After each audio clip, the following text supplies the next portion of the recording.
Last हमने complete कर लिया था हमारा पेज नंबर 33 तक। नेक्स्ट अब हम शुरू करेंगे पेज नंबर 34 से। तो यहाँ पे क्या दिया है, त्वचा का वर्गीकरण यहाँ दिया है। ठीक है, आचार्य चरक के अनुसार और आचार्य सुश्रुत के अनुसार बताया है। तो अगर आपके पास निमोनिक नहीं है तो हम इसका निमोनिक भी देखेंगे। पहली जो त्वचा है, यहाँ पे सबसे पहले तो आचार्य चरक ने कितनी त्वचा मानी है, 6 त्वचा मानी है। कितनी मानी है, 6 त्वचा मानी है। तो पहली त्वचा का नाम क्या है, उदक धरा। ठीक है, दूसरी कौन सी है, अस्रिक धरा। ठीक है, रक्त आ गया, पहले जल आया फिर रक्त आ गया, तो पहली आ गई उदक धरा, दूसरी आ गई अस्रिक धरा। ठीक है, ये तो इजी है, इसमें कुछ याद करने वाला नहीं है। तीसरी चौथी पांचवी को हम निमोनिक से याद करेंगे। क्या कैसी है, सिक्की दक्कू अवी। देखो यहाँ लिखा है सिक्की दक्कू अवी। ठीक है, सिक्की दक्कू अवी। ठीक, इजी हो गया काम। तो तीसरी में क्या आ गया, सिद्ध गिलास आ गया सिक्की से। ठीक है, और चौथी में क्या आ गया, दक्कू से दद्रु कुष्ठ अधिष्ठाना है ये। ठीक है, इसमें क्या होता है, दद्रु और कुष्ठ होता है। पांचवी में क्या होता है, अवी, अलजी और विदृधि होती है। अलजी और विदृधि होती है। तो ये हमारी कौन सी आ गई, सिक्की दक्कू अवी 3 4 5। ठीक, छठी में क्या है, छठी के काटने पर क्या होता है, तमा प्रवेश हो जाता है। तो थोड़ा स्पेसिफिक सा है ये आपको याद ही रहेगा। और इस पे क्या होती है, स्थूल मूल वाली पीड़िकाओं की उत्पत्ति होती है। सिक्स्थ जो लेयर है वहां पे क्या हो जाता है, स्थूल मूल वाली पीड़िकाओं की उत्पत्ति होती है। ठीक, तो ये रहा हमारा त्वचा का वर्गीकरण according to Acharya Charak. Total मानी है इन्होंने 6। पहली है उदक धरा, दूसरी है अस्रिक धरा, तीसरी चौथी पांचवी के लिए हमने निमोनिक याद किया, सिक्की दक्कू अवी। सिक्की से सिद्ध गिलास, दक्कू से दद्रु कुष्ठ और अवी से अलजी और विदृधि। छठी के काटने पर क्या हो जा रहा है, तमा प्रवेश हो जा रहा है, थोड़ा ज्यादा ही सीवियर हो जा रहा है, और स्थूल मूल वाली पीड़िकाएं इसमें होती हैं। ठीक, आगे चलेंगे। आगे है आचार्य सुश्रुत जी की त्वचाएं। तो कितने मानी है उन्होंने, उन्होंने 7 त्वचाएं मानी है। ठीक है आचार्य सुश्रुत ने 7 त्वचाएं मानी है। तो पहली कौन सी है, अभासनी है, दूसरी लोहिता है, तीसरी श्वेता है, चौथी ताम्रा है, पांचवी वेदनी है, छठी रोहिणी है, सप्तमी मास्तर है। अगर किसी को याद नहीं है तो इसके लिए भी हमारे पास निमोनिक है। तो कैसे याद करेंगे, ऑल एस टी वर्मा। ठीक है, ऑल एस टी वर्मा। ठीक, ऐसे याद करेंगे, ऑल एस टी वर्मा या ऑल एस टी वीआरएम, ऐसे याद कर लो जैसे आपको सही लगता है। ठीक है, तो ए से क्या आ जाएगा, अभासिनी, एल से लोहिता, एस से श्वेता, टी से ताम्रा, वी से वेदनी, और आर से क्या आ जाएगा, रोहिणी, और लास्ट हमारी कौन सी रहेगी, मास्तरा रहेगी। ठीक है, अब आचार्य सुश्रुत ने क्या इसमें इंटरेस्टिंग माना है, उन्होंने व्रीहि के प्रमाण से। ठीक है, व्रीहि क्या है, व्रीहि धान्य है हमारा, तो व्रीहि के अकॉर्डिंग उन्होंने त्वचा की मोटाई बोली है कि कितनी कितनी मोटाई है। तो एक व्रीहि को अगर हम 1/18 पार्ट में काटते हैं, व्रीहि के 1/18 पार्ट, वो क्या है, हमारी अभासनी है पहली। ठीक है, पहले हम इनका डायमेंशन देख लेते हैं। लोहिता जो सेकंड नंबर वाली है 1/16 है। ठीक है, थर्ड वाली जो है 1/12 है, और फोर्थ वाली जो है 1/8 है। ठीक है, यहाँ पे 14 गायब हो गया, 18 के बाद 16 आया, 16 के बाद 14 गायब हुआ, 12 आया। ठीक है, 12 के बाद सीधा कितना आ गया, 1/8 आ गया। पांचवी कैसी है, पांचवी इज 1/5 प्रमाण ऑफ व्रीहि, 1/5 प्रमाण ऑफ व्रीहि। छठी जो है वो व्रीहि प्रमाण ही है, टोटल जितना व्रीहि का थिकनेस है उतना ही प्रमाण है। और सातवीं के कितने प्रमाण कह रहे हैं, व्रीहि द्वय प्रमाणा। ठीक है, 2 व्रीहि के प्रमाण की है, तो व्रीहि द्वय प्रमाणा इसको कहा है। ठीक, क्लियर हो गया। अब इसको आप कैसे भी याद कर लो, 2 व्रीहि, फिर 1, फिर 1/5। ठीक है, फिर 1/8, फिर 1/12, 1/16, 1/18। नीचे से याद कर लो ऊपर की तरफ को, या ऊपर से नीचे की तरफ, जैसे आपको इजी रहता है वैसे आप इसको याद कर लो। ओके, अभी हम देखेंगे इसमें क्या क्या है। तो पहली तो अवभासिनी है। तो अवभासिनी भा किसको कहते हैं, हमारी जो भी छाया होती है उसको कहते हैं। तो उस सर्ववर्ण छाया की प्रकाशक की होती है, और इसमें होता है सिद्म और पद्म कंटक का अधिष्ठान। ठीक है, सिद्म और पद्म कंटक इस वाली फर्स्ट वाली त्वचा में आचार्य सुश्रुत की ने बताया है। ठीक है, नेक्स्ट हमारे पास क्या है, लोहिता है। तो लोहिता क्या है, लोहिता तन्वी, तन्वी याद रखेंगे, लोहिता से तन्वी याद रखेंगे। तन्वी कैसी है, लोहिता है। ठीक है, या फिर लोहिता की बेटी क्या है, तन्वी है। ठीक है, तो इसको क्या है, तिलकालक नेच और व्यंग आ जाएगा इससे। ठीक है, तिलकालक नेच व्यंग आ जाएगा, तन्वी से याद रहेगा आपको। ठीक है, नेक्स्ट हमारे पास तृतीय जो श्वेता है, श्वेता के पास क्या है, कैमरा है। ठीक है, क्या है, श्वेता के पास कैमरा है। तो सी से चरमदल, ए से अजगलिका, एम से मशक अधिष्ठाना। सी से चरमदल, ए से अजगलिका, एम से मशक अधिष्ठाना। तो ये आ गई हमारी तृतीय। और चौथी कैसी है, ताम्रा है। ताम्रा को कौन पसंद है, ताम्रा को किक्कू पसंद है। ताम्रा को कौन पसंद है, ताम्रा को किक्कू पसंद है। ताम्रा का बॉयफ्रेंड कौन है? किक्कू है, तो किक्कू से आ जाएगा किलास और कुष्ठ, ठीक। और वेदनी का बॉयफ्रेंड कौन है? विक्कू है, विक्कू, विक्कू से आ जाएगा विसर्प और कुष्ठ, ठीक है। निमोनिक्स याद हो गया। ताम्रा का क्या है? किलास कुष्ठ है, और वेदनी का क्या है? विसर्प कुष्ठ है। रोहिणी के लिए देखो कि रोहिणी कैसी थी? व्रीहि भाग प्रमाणा थी, एक व्रीहि के बराबर थी। रोहिणी थोड़ी सी सीरियस वाली है, इसमें कैसे याद रखेंगे? गाग श्लीपद, कैसे याद रखेंगे? गाग श्लीपद, ठीक है। गाग से क्या आ जाएगा? ग्रंथि, अपची, अर्बुद, गलगंड और श्लीपद अधिष्ठाना। ग्रंथि, अपची, अर्बुद, गलगंड और श्लीपद अधिष्ठाना, ठीक है। गाग श्लीपद रोहिणी के लिए हमने याद कर लिया। और जो लास्ट वाला है, जो लास्ट की सुश्रुत की फेमस फेवरेट जो हमारी डिजीजेस पड़ी हैं, वो वाली इसमें आएंगी लास्ट वाली में। मासधरा में कौन कौन सी? भगंदर, विदर्धी, अर्श अधिष्ठाना। भगंदर, विदर्धी, अर्श अधिष्ठाना, ठीक। याद रहेगा, इजी हो गया अभी ये। पहले तो हमने इनको जो लेयर्स ऑफ स्किन है इनको याद कर लिया, ऑल एस टी वर्मा करके, ठीक है। इससे हम निकाल लेंगे। और फिर क्या है, हमने इसके डायमेंशन देखे, 1/18, 1/16, 1/12, 1/8, 1/5, 1 and 2, ठीक है। इतना वृही प्रमाण है ये। फिर हमने कहा पहली वाली जो अभाजनी है वो सारी छाया का प्रकाशक है, और उसमें क्या होता है? सिद्ध और पद्मकंटक होता है। तो एक ही हमने ध्यान में रखना है, याद नहीं भी रखेंगे तो भी चलेगा, क्योंकि लोहिता तो कैसी है? तन्वी है, ठीक है। तो तिल का अलग टिचमेंग आ गया, श्वेता के पास कैमरा है, चरमदल अजकल का मशक आ गया। टी से क्या? ताम्रा आ जाएगा। ताम्रा को कौन पसंद है? किक्कू पसंद है, तो वहां पे किलास और कुष्ठ आ जाएगा।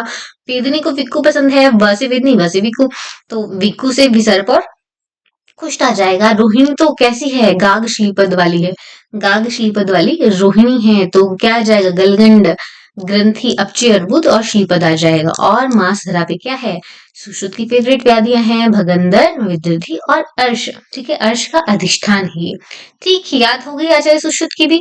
आगे चलते हैं। कुष्ठ का अधिष्ठान कौन बोली है? किक्कू, विक्कू कौन थी? वेदनी और ताम्रा है, ठीक है, दोनों मानी है। नेक्स्ट अब इंपॉर्टेंट वाला आता है, इस पेज पे सब कुछ इंपॉर्टेंट दे रखा है। क्या आ रहा है?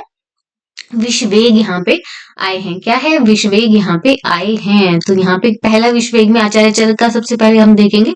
तो यहाँ पे पहले विषवेग में क्या कह रहे हैं वो? सबसे पहले क्या हो रहा है? रस की विकृति हो जा रही है, ठीक है। दूसरे पे रक्त की विकृति हो जा रही है, इजी हो गया, ठीक है। रस फिर रक्त की विकृति हुई, तो और इसमें क्या है? तमक श्वास यहाँ पे बताया हुआ है। तीसरे वेग में क्या है? मांस की विकृति आ गई, ठीक है। रस, रक्त, मांस, ये तो सीक्वेंस में चला। चौथे में कह रहे हैं सारे दोषों का ही प्रकोप हो गया, ठीक। अभी उन्होंने आगे मेद मज्जा ऐसा कुछ नहीं लिया, इन्होंने कहा चौथे में सर्वदोष प्रकोप हो गया, ठीक है। याद रहेगा, रस, रक्त, मांस और फिर हो गया सर्वदोष प्रकोप।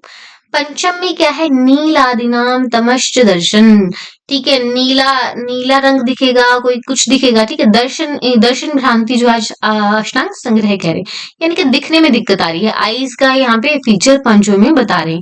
नील आदिनाम तमश्च दर्शन, उसको उल्टा पुल्टा दिखने लग गया, नीला पीला दिखने लग गया। षष्टम वेग में क्या है? षष्टे हिक्का, क्या है? षष्टे हिक्का। सप्तम वेग में हो जाता है स्कंद भंग, ठीक है। सप्तम वेग में उसका स्कंद अब भंग हो जाएगा, और आठवें वेग पे मृत्यु ही हो जाती है। तो ये आचार्य चरक के 8 विष वेग हैं, आचार्य सुश्रुत के 7 हैं। तो आचार्य चरक की इजी है, ठीक है। रस पहले विकृत हुआ, फिर रक्त विकृत हुआ, तमक श्वास उसमें हो गया, फिर मांस विकृत हुआ, चौथे में सारे दोष ही प्रकोप हो गए। पांचवें में क्या हुआ? नीलादिनाम तमश्च दर्शन हुआ। षष्टम वेग में क्या है?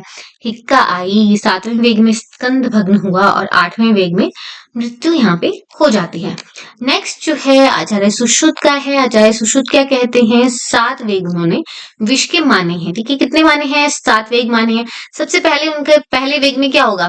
किसी ने देखो विष खाया, तो पहले उसकी जीवा पे आएगा, तो जीवा कैसी हो जाएगी? स्तब्ध हो जाएगी और श्याव वर्णी हो जाएगी। कैसे हो जाएगी? श्याव वर्णी हो जाएगी। और ऊपर ही ऊपर अभी विष है, तो श्वास की भी उत्पत्ति उसको हो जाएगी, ठीक है। श्वास की भी उत्पत्ति वहां पे हो जाएगी। फिर हमारा सेकंड नंबर पे विष कहाँ ट्रेवल करेगा? आमाशय में आएगा, ठीक। आमाशय में आएगा तो आमाशय में विष आएगा और उसको वेपथु होगा, ठीक है। आमाशय के पास क्या रहता है? हमारा हार्ट भी रहता है ना। तो हार्ट पे क्या होगा? उसको वेपथु होने शुरू हो जाएगा, उसका हार्ट बीट तेज हो जाएगा, ठीक है। जोरों से दिल धड़कने लगेगा। तो ये हुआ हमारे सेकंड विष वेग में। क्या टर्म आई है? आमाशय प्राप्तम कुरुते हृदय वेदना, ठीक है। हृदय वेदना जो है वो वेपतु के लिए कहा है। तो यहाँ पे हृदय वेदना भी उसको शुरू हो गई। यहाँ पे आमाशय और हार्ट जो है इकट्ठा इकट्ठा रहते हैं नजदीक नजदीक में, तो ये सेकंड विष वेग का हमारा लक्षण आ गया। तीसरे विष वेग में क्या है? अब लेट सपोज कि वो पीछे को रिफ्लेक्स कर रहा है, जो विष है वो पीछे को रिफ्लेक्स किया। अभी क्या हो जाएगा, तालु शोष हो जाएगा, ठीक है, तालु शोष हो जाएगा। अब इसने रिफ्लेक्स किया तो यहाँ पे ये हम समझने के लिए समझ रहे हैं, ठीक है। तो अभी हमारा स्टमक क्या हुआ, वो कॉन्ट्रैक्ट हुआ अच्छे से, तो वहां पे तीव्र आमाशय शूल भी हुआ, ठीक है। क्या हुआ, तालु शोष हुआ क्योंकि पीछे को रिफ्लेक्स किया, और हमारा क्या हुआ, तीव्र आमाशय शूल भी हुआ। और वहां पे एक और टर्म आई है, दुर्वर्णम हरिते शून्य जायते अस्य लोचने, ठीक है, दुर्वर्णे हरिते शून्य जायते से लोचने, एक आइस के लिए भी यहाँ पे उन्होंने श्लोक जो है वो दिया है, ठीक। चौथे में इनकी हिक्का जाती है, चरक की हिक्का कहाँ थी, षष्ठे हिक्का थी, यहाँ पे चौथे नंबर पे ही हिक्का जा रही है। और क्या कह रहे हैं, आमाशय और पक्वाशय में पीड़ा होगी। अब क्या है, जो पीछे जाना था वो पीछे गया, तालुशोष वगैरह किया, आमाशय शूल किया, और बाकी जो है वो आगे आ गया, किसमें, पक्वाशय में आ गया। किसमें आ गया, पक्वाशय में चौथे नंबर पे आ गया। और क्या आई साथ में, हिक्का भी साथ में आई, ठीक है, आमाशय पक्वाशय दोनों में पहुंचा, और साथ में यहाँ पे हिक्का भी आ गई, ठीक। पांचवें में इनका सर्वदोष प्रकोप हो रहा है। अब ये कह रहे हैं कि जब आमाशय में भी चला गया, पक्वाशय में भी चला गया, उसके बाद जाके सर्वदोष प्रकोप हुआ। आचार्य चरक ने चौथे में ही सर्वदोष प्रकोप कह दिया है, ठीक है।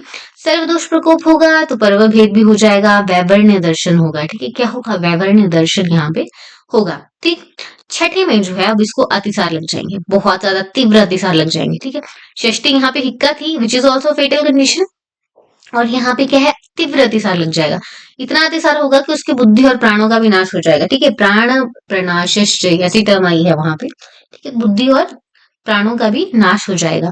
और सातवें में क्या होगा, स्कंद कटिभंग, स्कंद भंग, कटिभंग और पृष्ठभंग और मृत्यु, इन्होंने सातवें में बताई, क्योंकि इन्होंने सात ही वेग माने तो साथ में ही इन्होंने कंपाइल करके मृत्यु लास्ट में कर दिया, ठीक है। तो ये रहा क्या क्या विश्व वेग के लक्षण आएंगे। इंपॉर्टेंट है, बहुत इंपॉर्टेंट है, थोड़ा सा कंफ्यूजिंग रहते हैं, बट आप एक एक करके दोनों का देखो।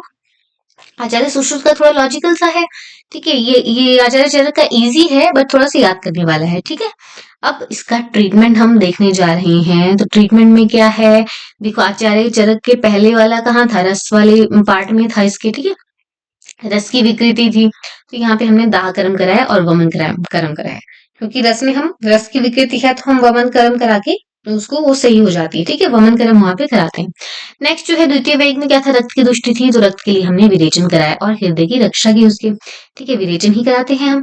तीसरे वेग में हमने कराया क्षार अगध पान, ठीक है, क्योंकि तीसरे वेग में क्या हो रहा था, मांस में विकृति आ गई, तो यहाँ पे अब हमने क्षार अगध पान कराया। क्या पान कराया, क्षार अगध पान कराया, मधु और अंबु के साथ, ठीक है। चौथे में क्या कहा हमने, सारे दोषों का प्रकोप हो गया, तो सारे दोषों का प्रकोप हो गया तो अब हमें कुछ बढ़िया सा लेके आना पड़ेगा, तो क्या लेके आ रहे हैं, गौमय रस दे रहे हैं, क्या दे रहे हैं, गौमय रस दे रहे हैं, और क्या दे रहे हैं, कपित्थ दे रहे हैं मधु और सर्पी के साथ, ठीक है, गौमय रस और कपित्थ दिया हमने मधु और सर्पी के साथ, किसमें, चौथे विश्ववेग में, जब क्या था, सर्वदोष प्रकोप था, ठीक। पांचवें में क्या हुआ, पांचवें में देखो क्या था, पांचवें में नीलादिनम तमश्च दर्शन था, उसको दिखना विखना कुछ अलग पलग दिख रहा था उसको, तो यहाँ पे अब हमने क्या किया, काकांड और सीरीश का प्रयोग किया। उसका क्या देते हैं, नस्य देते हैं, ठीक है, नस्य नस्य आश्योतन देंगे, अंजन देंगे, उससे क्या होगा, हमारी आईज जो ऊपर शिरो रोग वाले कंडीशन है वो सही हो जाएगी, ठीक है।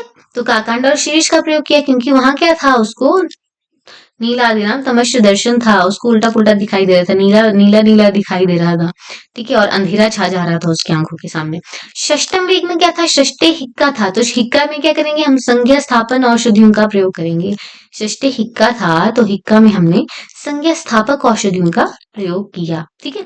सातवां जब वेग आया, सप्तम वेग में हमने क्या किया, स्थावर में जांगम विष का प्रयोग करते हैं और जांगम में स्थावर विष का प्रयोग करते हैं, ऐसा हमने पढ़ा है, ठीक है। तो सातवें वेग में हमने क्या किया, एक तो हमने दूसरी स्थावर में जांगम विष का प्रयोग यहाँ पे किया है, और क्या करेंगे, सर्पदष्ट करवाएंगे, और काकपत चीरा यहाँ पे लगाने को कहा है, क्या कहा है, काकपत चीरा जो है वहां पे सातवें में लगाएंगे। ऐसे ही आचार्य सुश्रुत ने भी काकपत चीरा जो है सप्तम वेग में कहा है, ठीक। अब यहाँ पे अष्टम वेग भी है, तो अष्टम वेग में क्या करते हैं, मयूर पित्त का प्रयोग करते हैं, किसका प्रयोग करते हैं, मयूर पित्त का प्रयोग करते हैं, और पलाश बीज चूर्ण का यूज करते हैं, ठीक है। पलाश बीज चूर्ण कैसा रहेगा, तीक्ष्ण रहेगा, ठीक है, तो अब इसका यूज करेंगे, समझ गए। देखो फिर से देखेंगे, प्रथम वेग में हमने कराया दाह कर्म, उस वहां पे थी रस की विकृति, तो वमन भी कराया साथ में। द्वितीय वेग में रक्त की विकृति थी, तो विरेचन कराया। तृतीय वेग में क्या था, उसको मांस की विकृति थी, तो क्षारागत पान करा लिया मधु और अम्बु के साथ। चौथे वेग में हमने कहा था कि सारे दोषों का प्रकोप हो रखा है, तो गौमय रस और कपित्थ दिया हमने मधु सर्पी के साथ। पांचवें विश्ववेग में क्या था? पांचवें विश्ववेग में उसको नीला नीला दिखाई दे रहा था, अंधेरा दिखाई दे रहा था, तो वहां कांड और शीरीष का प्रयोग किया। शीरीष किस लिए यूज करते हैं? हम नस्य के लिए यूज करते हैं, ठीक है, आशोधन अंजन के लिए यूज करते हैं। षष्टम वेग में हिक्का थी, तो वहां संज्ञा स्थापन औषधि दी, ताकि वो वापस से अपनी कॉन्शियसनेस में आ जाए। सातवें वेग में हम क्या करेंगे? स्थावर में जांगम विष देंगे, जांगम में स्थावर विष देंगे, और क्या लगाएंगे? काकपत चीरा लगाएंगे। अष्टम वेग में क्या है? अष्टम वेग में हम क्या करेंगे? पलाश बीज चूर्ण और मोर पित्त का यूज यहाँ करेंगे। तो आचार्य चरक ने किसका यूज किया है? मोर पित्त का यूज किया है। अब देखेंगे हम आचार्य सुश्रुत की कंडीशन। तो आचार्य सुश्रुत की कंडीशन में पहले में क्या था? वो जीवा तक था हमारे पास, ठीक है। जीवा में क्या हो रहा था? स्तब्धता हो रही थी, श्रावणी हो जा रही थी और श्वास की उत्पत्ति हो रही थी। तो वहां पे पहले हम शुरू में ही वमन करा देंगे, ठीक है। वमन करा के पॉइजन को निकाल दो और मधुघृत से अगरपान कराएंगे, ठीक है। सेकंड विश्ववेग में क्या हुआ? वो आमाशय में चला गया, तो वमन कराओ, ठीक है। जो बच गया उसको विरेचन से भी निकाल दो, ठीक, गॉट इट। वमन कराओ, कुछ तो ऊपर से निकल जाएगा, जो बच गया उसको विरेचन करा दो। तीसरे विश्ववेग में क्या हुआ था हमारे पास? ऊपर जाके क्या हो गया था? तालु शोष हो गया था, ठीक है, वापस रिफ्लेक्स हुआ था। और क्या हुआ था? हमारे स्टमक में पेन हुआ था, आमाशय शूल कहा था, ठीक है। यहाँ पे तीव्र आमाशय शूल कहा था। तो यहाँ पे और क्या कहा था? दुर्वर्णे हरिते शून्य, ये टर्म यहाँ पे तृतीय विश्ववेग में आई थी। दुर्वर्णे हरिते शून्य जायते से लोचने, आइज वाली टर्म भी आई थी। तो आइज वाली टर्म आई है तो वहां अंजन तो हम देंगे, ठीक है, बाकी नस्य भी देंगे उसको और अगतपान भी कराएंगे, ठीक है। तो तीसरे वाले में हमारे पास कैसा आया? नस्य, अंजन और अगतपान कराया हमने। चौथे में वहां क्या था? चौथे में क्या था? याद करो। चौथे में हमारे पास हिक्का और आमाशय पक्वाशय में पीड़ा हुई, ठीक है। हिक्का यहाँ पे हो गई और आमाशय में तो था ही गया हुआ और पक्वाशय में भी पहुंच गया, पक्वाशय में भी पीड़ा होने लग गई। तो यहाँ देंगे स्नेह मिश्रित अगत का पान। कैसे देंगे? स्नेह मिश्रित अगत का पान, ताकि जो हमारा पॉइजन है वो किसके साथ चिपक जाए? स्नेह के साथ चिपक जाए, ठीक है। आगे देखो क्या है, और वो इजिली बाहर निकल जाए, इसलिए स्नेह मिश्रित अगतपान हम यहाँ देंगे। किसमें? चौथे विश्ववेग में। पांचवें विश्ववेग में हम क्या दे रहे हैं? मधुयष्टिक्वाथ दे रहे हैं और अगत का प्रयोग कर रहे हैं। मधुयष्टिक्वाथ और अगत का प्रयोग कर रहे हैं, क्योंकि पांचवें में क्या था? सर्वदोष प्रकोप था, पर भेद था और वैवर्ण था। तो यहाँ पे मधुयष्टिक्वाथ देंगे, ठीक है। वैवर्ण को दूर करेगा वो, अगत का प्रयोग साथ में करेंगे। फिर हमारे षष्टम वेग में क्या था? षष्टम वेग में था हमारे पास यहाँ पे तीव्र अतिसार हो रहा था। तीव्र अतिसार हो रहा था और बुद्धि और प्राणों का विनाश हो रहा था। तो बुद्धि और प्राणों को वापस लेके आने के लिए तो हम अपीड नस्य देंगे और अतिसार के लिए हम क्या करेंगे? अतिसार की चिकित्सा करेंगे। सिंपल है, ठीक है। अगर आपको यहाँ पे लक्षण याद है तो आपको ट्रीटमेंट भी इजीली याद हो जाएगी, ठीक है। वहां पे प्राणों का नाश हो रहा था, इसलिए प्राण बचाने अपीड नस्य देकर और अतिसार की ट्रीटमेंट हमने करनी है, क्योंकि अतिसार था यहाँ पे, तीव्र अतिसार। लास्ट में जो है हमने काकपत चीरा लगाकर उसमें रक्त मिश्रित मांस रख देते हैं। इससे क्या होता है? जहाँ पे काकपत चीरा लगाया है, रक्त मिश्रित मांस रखा है, तो जो पॉइजन है वो उसकी तरफ आ जाता है, ऐसा कहते हैं, ठीक है। तो ये रहा हमारा ट्रीटमेंट। आचार्य सुश्रुत और आचार्य चरक के अकॉर्डिंग विश्ववेग का ट्रीटमेंट हमने वेग के अनुसार बता दिया, ठीक। नेक्स्ट जो है अब हमारा इंपॉर्टेंट, ये भी इंपॉर्टेंट पॉइंट है, गर्भिणी की मासानुमासिक परिचर्या। गर्भिणी की मासानुमासिक परिचर्या यहाँ पे बताई है। तो क्या लिखा है देखो, इसको कैसे याद करेंगे, इजी है ये भी। पहले मास में हम क्या दे रहे हैं? शीतल दूध दे रहे हैं, तो डी से इसको याद करेंगे, दूध हमने दिया, ठीक है, ठंडा दूध ही देना है हमें गर्भिणी को। दूसरे मास में मधुर गण से सिद्ध करके हमने दूध दिया, तो यहाँ पे भी डी ही दिया, हमने दुग्ध दिया। तीसरे मास में हम 3 चीजें दे रहे हैं, DGM, दुग्ध, घृत और मधु दे रहे हैं, ठीक है, याद रहेगा। तीसरे मास में DGM आ गया। चौथे मास का थोड़ा स्पेसिफिक है, दूध के साथ हम क्या दे रहे हैं? दूध तो हम देखो सब में ही दे रहे हैं, मक्खन दे रहे हैं, एक अक्षमात्र नवनीत दे रहे हैं। क्या दे रहे हैं? अक्षमात्र नवनीत यहाँ पे दे रहे हैं, याद रहेगा। पांचवें में हम देखो क्या कर रहे हैं, पंचम मास में दूध और घृत मिला के दे रहे हैं, तो DG यहाँ पे आ गया, ठीक है, दूध और घृत दे रहे हैं, याद रहेगा, DGM। चौथे में तो हमें अलग सा याद रखना है, दूध प्लस अक्षमात्र मक्खन देना है हमें, या अक्षमात्र नवनीत देना है, ठीक है। और पांचवें में आ गया हमारे पास DG। षष्टम मास में क्या है? मधुर आदि गण से सिद्ध दूध में घृत मिलाकर देना है, तो DG ही है बेसिकली, बट हम क्या कर रहे हैं? दूसरे मास की तरह उसको मधुर आदि गण से सिद्ध करें। तो सेम ऐसा सातवें में भी चलेगा, ठीक है, छठा सातवां सेम हो गया और आठवां जो है वो पांचवें की तरह सेम हो गया। उसमें भी क्या है? दूध और घृत दे रहे हैं और प्लस उसमें ऐड क्या करना है, हमें यवागु ऐड करना है। ठीक है, 8वें मास में हमने क्या ऐड किया, यवागु ऐड किया। और 9th मास में हम क्या देते हैं, अनुवासन वस्ती देते हैं और योनि में पीछू धारण करने के लिए देते हैं। क्यों देते हैं, ताकि वहां पे लुब्रिकेशन हो जाए, कॉन्स्टिपेशन ग्रहण उसको हो जाती है फीमेल को। और साथ में क्या है, उसका पेरिनियम जो रीजन है वो थोड़ा लेबर के लिए प्रिपेयर हो जाए, वो स्मूथ हो जाए। ठीक है, तो उसके लिए अनुवासन वस्ती यहाँ दी जाती है। किससे सिद्ध होती है, ये भी मधुर औषध से, सिद्ध तेल से अनुवासन वस्ती दी जाती है और योनि में पीछू रखा जाता है। ठीक है, तो ये रहा हमारा परिचय। तो इजी हो गया याद करना इसको। डी फर्स्ट मंथ में डी, सेकंड में डी, तीसरे में डीजीएम। ठीक है, चौथा तो हमें स्पेसिफिक याद रखना है, दूध के साथ हमने अक्षमात्र नवनीत देना है। 5वें में डीजी आया, ठीक है, दूध और घृत आया। फिर हमारे छठे और 7वें में सेम रहेगा कि दूध को क्या करना है, मधुवादिकरण साधित करना है और उसमें मिलाना है घी। 8वें में क्या है, दूध और घृत और मिलानी है यवागु। और 9वें में क्या करना है, अनुवासन वस्ती देनी है। ठीक, इजी हो गया। अब देखते हैं सुश्रुत का मासानुमासिक परिचर्या कैसी रहेगी। तो फर्स्ट टू 3 मंथ सेम बोलते हैं, क्या कहते हैं, मधुर शीत और द्रव आहार देना है। ठीक है, कैसा, मधुर शीत और द्रव आहार गर्भिणी को देना है। इससे क्या होगा, जो मिसकैरेज के चांसेस रहते हैं वो कम रहेंगी। मधुर औषधि से क्या होगा, उसके गर्भ का वृहण होगा। और शीत से क्या होगा, मिसकैरेज के चांसेस जो है वो कम हो जाएंगे। ठीक है, वो जो है गर्भ में स्थिरता एक अंदर आएगी। ठीक, नेक्स्ट देखते हैं आगे क्या कह रहे हैं।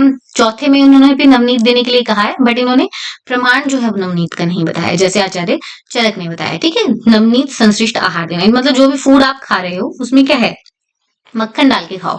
और क्या है, जंगल मांस युक्त आहार यहाँ पे देने को कहा, हृदय अन्न लेने को कहा, क्योंकि सुश्रुत आचार्य कब मानते हैं, तो हृदय 4th मंथ में मान रहे हैं, राइट। नेक्स्ट आते हैं, पंचम मास में इनका भी डीजी है। ठीक है, दूध और घृत देने को इन्होंने कहा। छठे मास में इनका स्पेसिफिक है, छठे में सुदंष्ट्र है। क्या है, 6th में सुदंष्ट्रा, 6th में सुदंष्ट्रा। ठीक है, 6th से निकल जा रहा है, सुदंष्ट्रा यहाँ पे देंगे हम।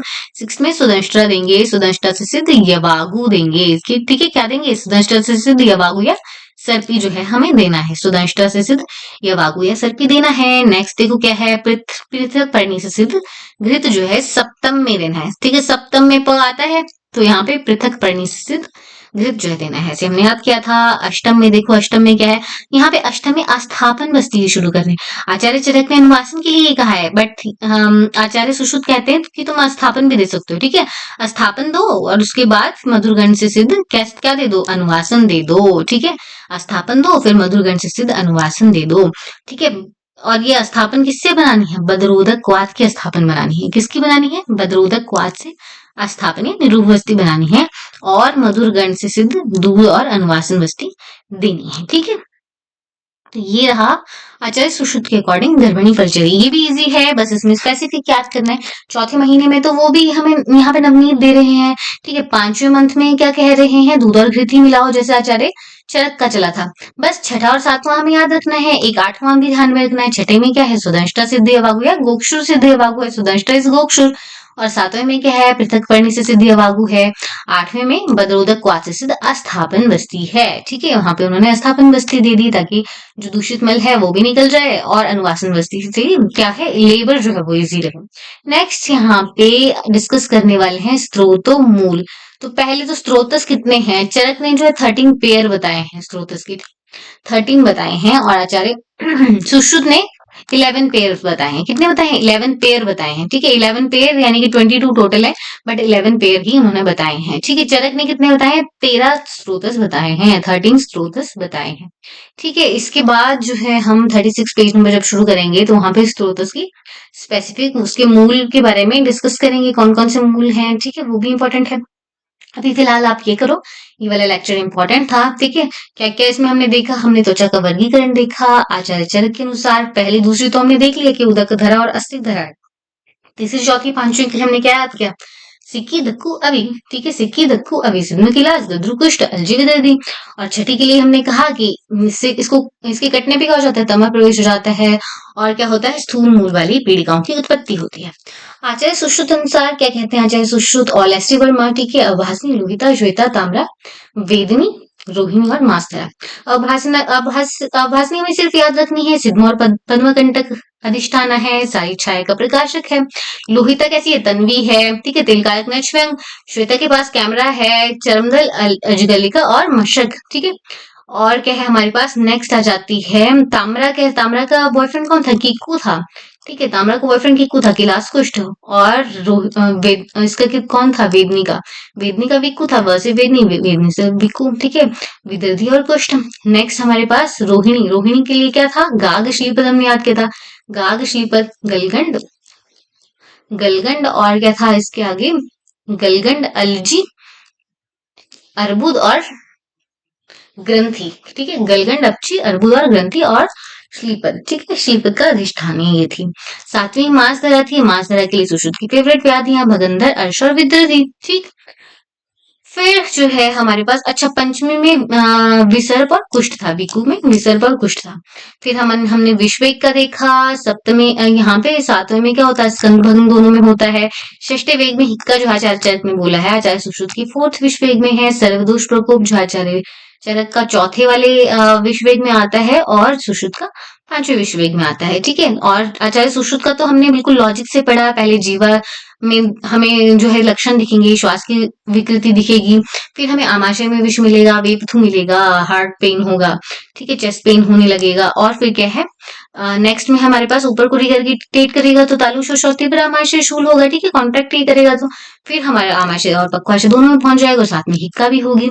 फिर उसके बाद सर्वदोष प्रकोप, पर्वभेद, वैवर्ण्य दर्शन हो जाएगा। और फिर छठे पे तीव्र अतिसार और प्राण बुद्धि का नाश हो जाएगा। और लास्ट में स्कंद भग्न, कटि भग्न, पृष्ठ भग्न और मृत्यु हो जाएगी।